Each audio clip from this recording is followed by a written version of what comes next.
L'histoire que je vais vous raconter aujourd'hui sera un peu différente de l'habitude. En temps normal, je vous servirai une intro épique et j'essaierai de vous en mettre plein la vue. Mais non, pas cette fois. Aujourd'hui, nous ferons un tout autre type d'ascension, une sorte de balade mentale. Alors, installez-vous confortablement, ouvrez votre esprit et vos oreilles. Le voyage commence maintenant.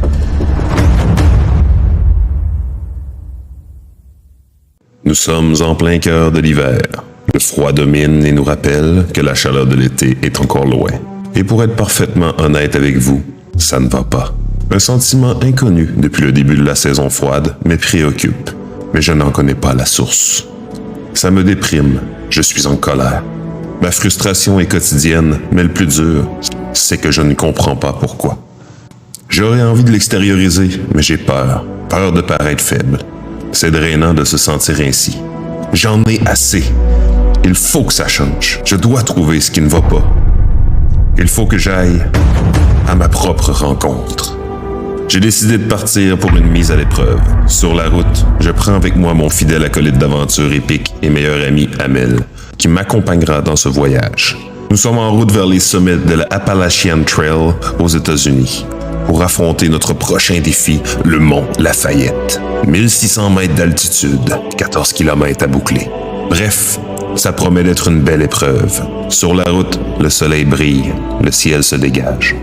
Le temps est doux, la journée s'annonce prometteuse. Mais même avec tout ça, je ne me sens pas au top. Mais je sens que j'ai besoin de me retrouver là où je suis en ce moment. Quelque chose à l'intérieur de moi me dit que cette journée est nécessaire. On commence l'ascension, un pas devant l'autre, une respiration à la fois. Le rythme est déjà bon. Je commence à sentir mon deuxième souffle, qui apaise mon esprit, presque instantanément. C'est à ce moment que la véritable ascension débute. Tout en continuant d'avancer, je plonge à l'intérieur de ce qui me tourmente pour tenter d'y voir plus clair. Et comme chaque introspection, je passe en revue tous les aspects de ma vie. Je place ma famille devant moi, ma femme, mes filles. Tout ça n'est qu'amour et bienveillance. Je le sens instantanément. Et c'est bon. Pourtant, ils subissent mon humeur et ma frustration. J'essaie de le cacher, mais ils le sentent. Je le sais. Mon mal n'est pas leur faute. Le problème est en moi, pas en eux. Ça doit forcément être autre chose. Je décide de placer devant moi mes projets personnels, le studio, YouTube. Et là, je sens un truc. Ça pique un peu, mais pas beaucoup. YouTube, ça va.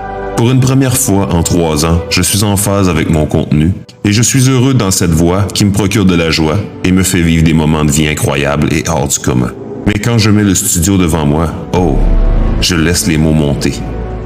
J'écoute ce qui est réel à l'intérieur et soudain, contrôle. Ce mot résonne en dedans de moi comme vrai. Ça ne va pas assez vite. J'ai l'impression de ne pas contrôler toutes les variables. Mais pourquoi suis-je impatient? Ce projet est censé me procurer du bonheur, pas de la frustration. Mais bon, je sens que le cœur du problème n'est pas là. C'est peut-être une piste à explorer. On s'arrête, l'instant d'un moment. C'est l'heure d'une pause bien méritée. Le temps s'arrête devant une vue imprenable que seuls les aventuriers peuvent se vanter de contempler d'aussi près. Ça fait du bien. Ce sentiment de bonheur me touche et me remplit d'énergie. L'adrénaline et la dopamine se mélangent dans un cocktail jouissif, directement dans les veines. Un sentiment que d'autres trouvent dans la drogue et l'alcool. C'est magnifique. Après avoir repris un peu d'énergie, nous repartons de l'avant, un pas devant l'autre, en voyant au loin notre objectif qui se profile. Mais ce n'est pas parce qu'on voit le sommet de la montagne qu'il faut la prendre pour acquise. Je replonge dans mon esprit et je reprends le chemin de mes tourments. Je place ma carrière devant moi et presque instantanément, ouf, ça m'agace. Le sentiment qui en découle n'est pas agréable. C'est frustrant. Il y a de l'impatience. Bref, ça cache un truc bien plus profond. Pour vous mettre en contexte, je travaille dans une firme d'ingénierie depuis quelques années. Et dernièrement, on m'a promis un poste de créateur de contenu à l'intérieur de cette même boîte. Un changement de carrière rêvé pour vivre encore plus de ma passion. En bref, une douce transition. Mais en janvier, suite à l'élection américaine, notre marché d'activité a été chamboulé par les annonces d'un président américain imprévisible amenant l'entreprise qui m'emploie à ralentir le rythme et couper dans ce qui n'était pas essentiel en attendant la fin de la crise. Donc je reviens à moi qui revient de vacances avec une table de travail énorme devant moi. La motivation au maximum, le couteau entre les dents devant ce nouveau défi qui se dresse. Mais rien ne se passe. On m'annonce que mon transfert est remis au moment où les choses se calmeraient. Quelle frustration! Être autant préparé à un changement, mais se faire scier les jambes comme ça, c'est frustrant. Revenons dans le présent. Un mot monte soudain, encore une fois. Contrôle. Je ne contrôle rien. Ça résonne fort en moi, comme un coup de poing au visage. Depuis 2-3 ans, je cherche à avoir le contrôle sur tous les aspects financiers et professionnels de ma vie. Suite à une période pandémique où j'ai vécu d'énormes stress sur ces aspects, j'ai l'impression de devoir être en contrôle total, tout le temps, pour me protéger et ne pas avoir à revivre ces moments difficiles et pénibles encore. Mais je me rends compte que c'est toxique. Car la vie, c'est pas ça. On ne peut pas contrôler toutes les variables. La vie est faite d'imprévus, de changements constants, de haut, de bas. Je dois trouver une façon d'accepter les situations que je ne contrôle pas et de prendre du recul et d'avoir un lâcher-prise sur ces enjeux. Certes, c'est bien d'avoir des objectifs, il en faut. Il faut accepter que parfois, sur le chemin, on va rencontrer des embûches et que parfois, pour atteindre le sommet de la montagne, la pente sera plus raide et qu'on devra aller moins vite pour aller plus haut. Aujourd'hui, je n'ai pas toutes les réponses, mais j'ai eu le courage de voir la réalité en face.